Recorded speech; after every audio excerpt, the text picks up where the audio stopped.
A quem pertencem as Ilhas Malvinas?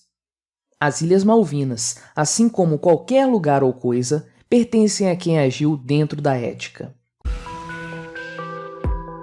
Este é o Visão Libertária, sua fonte de informações descentralizadas e distribuídas. As Ilhas Malvinas, também chamadas de Ilhas Falkland, são um arquipélago do extremo sul do continente americano, próximo ao território continental argentino. São mais de 700 ilhas, habitadas por menos de 3.000 pessoas.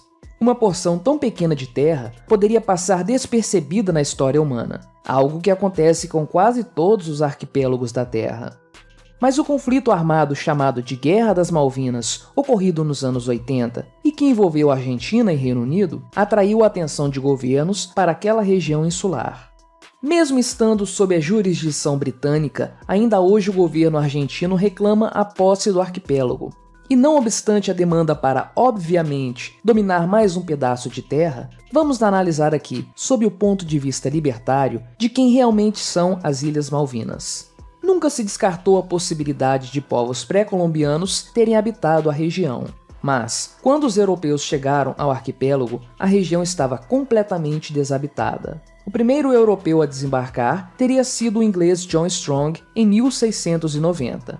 E foi só em 1764, com a chegada dos franceses, liderados pelo capitão Louis-Antoine de Bougainville, que as ilhas passaram a ser efetivamente habitadas, fundando o chamado Port Louis na Ilha Malvina Oriental. Paralelamente, na chamada Ilha Saunders, os britânicos, liderados pelo capitão John MacBride, se estabeleceram no local que passou a ser designado como Port Egmont. É possível, inclusive, que nenhum dos dois assentamentos soubesse da existência do outro. Então, para eles, ambos estavam em completo isolamento. E em 1766, os franceses abandonaram seus assentamentos, deixando-os para os colonizadores espanhóis. Aí, por mais um tempinho, houve uns pequenos atritos entre os dois, até que em 1774, os britânicos decidiram deixar de vez as Malvinas. E em 1806, durante as invasões britânicas ao Rio da Prata, em retaliação às guerras napoleônicas, o governo espanhol na ilha foi evacuado, sendo seguido pela maioria da população espanhola em 1811. Com isso, as Malvinas ficaram praticamente abandonadas de novo. Em 1823, o comerciante alemão Louis Vernet se estabeleceu nas ruínas do antigo Puerto Soledad e isso atraiu para as ilhas muitos colonos nos anos seguintes. Novos conflitos, dessa vez com os norte-americanos, com os ingleses e por revoltas causadas pelos próprios colonos, geraram mais instabilidades e a chance de um completo esvaziamento do arquipélago, algo que só foi mudado em 1844 com o estabelecimento de colonos ingleses liderados por Samuel Lafon. 28 anos depois, ou seja, em 1851, quando a empresa Falkland Island Company, sucessora dos negócios de Lafon, se estabeleceu, marcou-se de vez a presença britânica nas ilhas. Nas décadas seguintes, especialmente pelas atividades da companhia, a ilha passou a ser regularmente ocupada.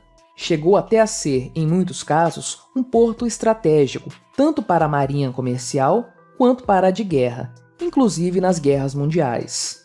O que realmente marcou a história das Malvinas, contudo, foi o conhecido conflito armado entre a Argentina, que reivindicava a soberania sobre as ilhas, e o Reino Unido, que era internacionalmente reconhecido como Estado soberano sobre o arquipélago. O governo argentino, que era liderado por uma junta militar, enfrentava uma forte crise social e econômica. Então, ele viu na invasão das ilhas próximas ao seu território uma excelente maneira de reforçar o poder, cobrindo os problemas argentinos com uma cortina de fumaça. Aí, no dia 2 de abril de 1982, militares argentinos iniciaram as manobras para a ocupação da ilha. Isso foi fácil, aconteceu em apenas 2 dias. Mas o Reino Unido, que tinha a Dama de Ferro Margaret Thatcher como primeira-ministra e cujo governo também enfrentava uma crise interna, respondeu à altura. A retaliação da Marinha Britânica massacrou as forças argentinas. O evento mais marcante foi o afundamento do cruzador General Belgrano, que resultou na morte de 323 marinheiros argentinos. 2 meses e meio depois do início da guerra, no dia 14 de junho, as forças argentinas se renderam, e assim se manteve o status quo na região. Apesar disso, continuaram as controvérsias e, 3 décadas depois, em 2013, foi realizado um referendo para que a população local decidisse quem teria o domínio, o governo argentino ou o britânico. Mas, como muitos previam, o resultado não surpreendeu. Quase 100% dos habitantes optaram por permanecer como parte do governo britânico. Afinal, entre ser controlado pela Inglaterra, terra do liberalismo, e ser subordinado à Argentina, terra do peronismo e das consequentes e colossais taxas de inflação anuais, a primeira opção é melhor. Então, depois dessa breve história do arquipélago, podemos questionar pela ética libertária a quem pertencem as Ilhas Malvinas.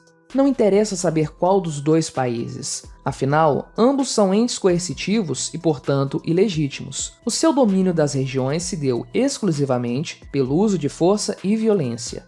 Para entendermos a questão pelo ponto de vista libertário, vamos recorrer ao mais básico conceito de propriedade privada. Primeiro, só é possível ser apropriável algo que é escasso, que é impossível ser de mais de uma pessoa ao mesmo tempo e local. Se um tem, outros não têm. É por isso que ideias, por exemplo, não podem ter dono. Elas podem ter um autor que foi mais reconhecido por ela e tal. Pode-se fazer contrato para que as partes combinem que apenas uma faça uso e etc. Mas dono, não. O uso ou a criação de ideias pode ser feito por 2 pessoas ao mesmo tempo, sabendo ou não uma da outra. Ideias, quando um tem, outros também podem ter, sem que os primeiros a percam. E para tudo o que é escasso, a propriedade é reconhecida após a apuração da história do item em disputa. O critério é a apropriação original. Se um relógio que está no braço de alguém foi adquirido sem consenso, logo, não foi por apropriação original. Se isso é constatado, a conclusão é de que o relógio está com um ladrão. Quando não há uma outra parte, não pode haver um dissenso, portanto, não há conflito. E se não há conflito, há apropriação legítima. Para um pedaço de terra, após uma apuração que leve a concluir que não há alguém anteriormente que a usa, delimita e defende, o dono legítimo é o atual. Uso, delimitação e defesa são os pré-requisitos para que alguém que encontra o item que não tenha um dono pré-existente se torne seu legítimo possuidor. Partindo desse princípio, voltemos no tempo. Então, para determinar quem é o dono legítimo das terras do arquipélago, a chegada do britânico John Strong no fim do século XVII não é suficiente. Afinal, ele não as usou, delimitou, nem as defendeu. Os primeiros possuidores foram, de fato, os franceses. Eles foram os primeiros a se estabelecer nas ilhas. Entretanto, os britânicos do mesmo período ocuparam terras que não estavam reivindicadas pelos franceses. Portanto, o assentamento britânico também era legítimo do ponto de vista libertário. Ambos, franceses e ingleses, se apropriaram originalmente de pedaços de territórios insulares que usaram, delimitaram e defenderam. Até aí, tudo da forma mais pacífica e correta possível.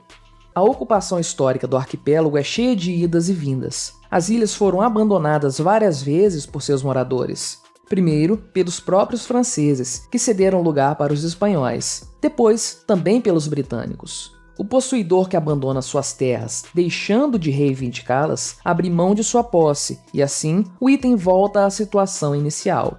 Então, as terras se tornaram novamente passíveis de terem apropriação original. No início do século XIX, com o abandono das ilhas por parte dos colonizadores espanhóis, novamente as Ilhas Malvinas foram deixadas sem dono legítimo.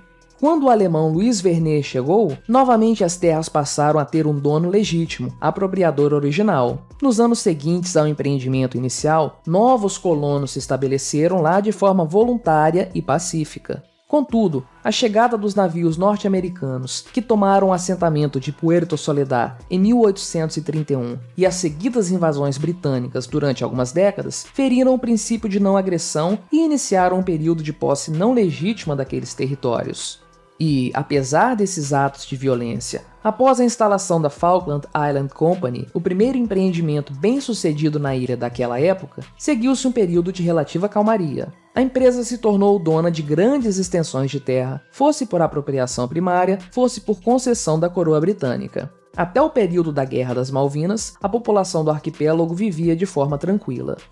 O fato é que hoje, os únicos habitantes da região são majoritariamente descendentes de britânicos que originalmente ocuparam as ilhas no século XIX. Eles não têm laços culturais com os argentinos. Herdaram a cultura dos galeses e escoceses. Assim como aconteceu em várias regiões que passaram por colonização a partir do século XVI, não é mais possível determinar quem seria o proprietário legítimo, quem foi o último que deteve a posse das regiões antes de as perder por meio da violência. O que se pode fazer é reconhecer a realidade atual e determinar, a partir daí, o caminho ético a se tomar. As Ilhas Malvinas, ou Falkland, pertencem aos seus habitantes, os atuais residentes e que lá desenvolvem suas atividades. Eles são soberanos, os que têm o legítimo direito de posse das ilhas. Os governos argentino e britânico foram apenas usurpadores que usaram violência contra o direito de propriedade das pessoas que eticamente usam, delimitam e protegem as suas terras. A Guerra das Malvinas e todos os conflitos anteriores representam a violência do Estado contra legítimos possuidores de propriedade devidamente usadas, demarcadas e protegidas. É pura e simples agressão contra indivíduos pacíficos. As Ilhas Malvinas têm sim donos, são os que vivem lá, e não importa qualquer alegação do Estado para reivindicar ou exercer controle da jurisdição do lugar. Isso sempre será antiético e uma violência contra os verdadeiros donos daqueles territórios. Obrigado por sua audiência.